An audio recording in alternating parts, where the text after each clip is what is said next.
The way back machine. Stardate 19880 Star Trek The Next Generation, 1988, Skin of Evil.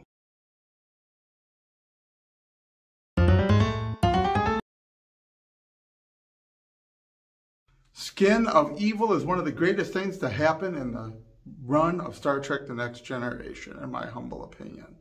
Now, this is well before the Borg two-parter that sort of infamously within fandom is understood to be that transition when suddenly Star Trek The Next Generation was real Star Trek and it was going to be taken seriously. It became Trek going forward. Struggling along through those first couple of seasons, though, before that, Tasha Yar was, in my opinion, a completely lame and cardboard character.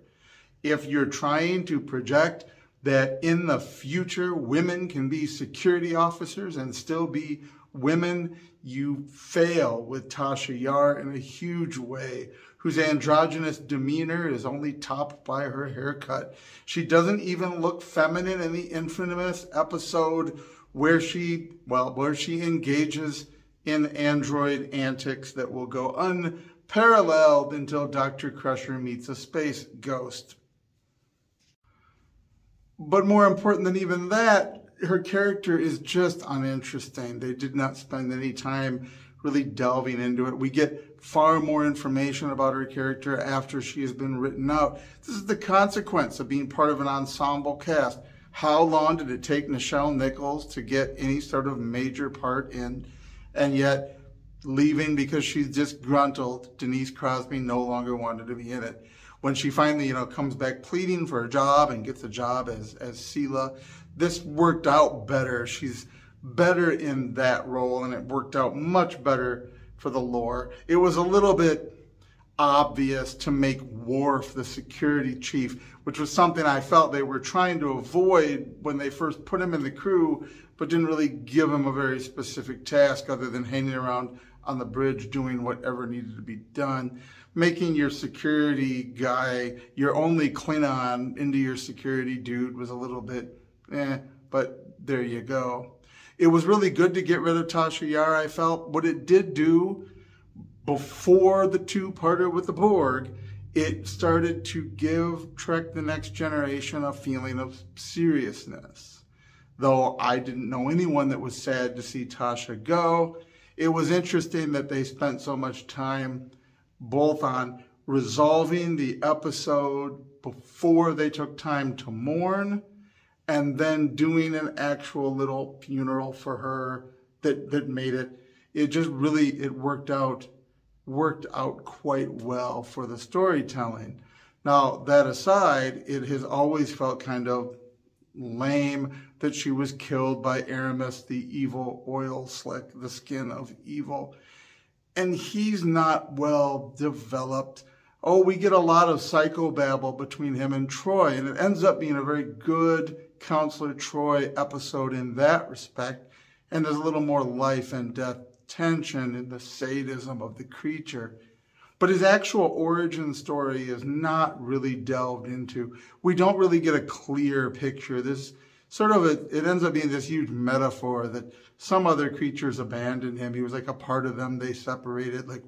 He's certainly not the evil part of the great link left behind by the founders because they kept all of their bad stuff. So who exactly is he? Where is he from? Again, and it felt like this was a possible storyline that existed and they were going to do an episode, but then they needed to write out Denise Crosby's character. Then they added her death to it and they needed to make room in the script. And so to give us her death a little bit of reaction time, the funeral at the end, we had to get a shrunken version of this. There might have been a lot more interesting stuff about the history of that planet, why it was left in ruins, why he's left there alone because things like him caused it to. We get all of these things in vagaries, but we don't get a lot of artifacts or a lot of discussion or description. And again, because it feels like this was meant to be a full episode about this planet, something on the drawing board, but you had to add in the Tasha Yar stuff. So it always felt like it was not complete enough. But it was nice to see them making this transition into, getting us to take it seriously, because some of those early episodes struggled so much for the story, the sets, the actors. You had all this great stuff there, but it just didn't feel like Star Trek.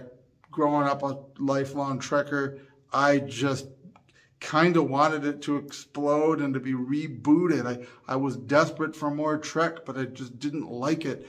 And it begins to make this transition over time, and it gets better after Yar's death and the promotion of Worf, but then finally later, bam, it will take off by the time we get to the famous Borg two-parter.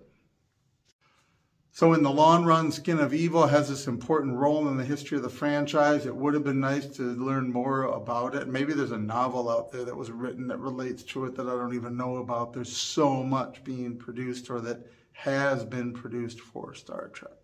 But Skin of Evil could have been better. I was glad to see Tasha Yar go. I did not think she was a fabulous character. What did you think? Peace and long life.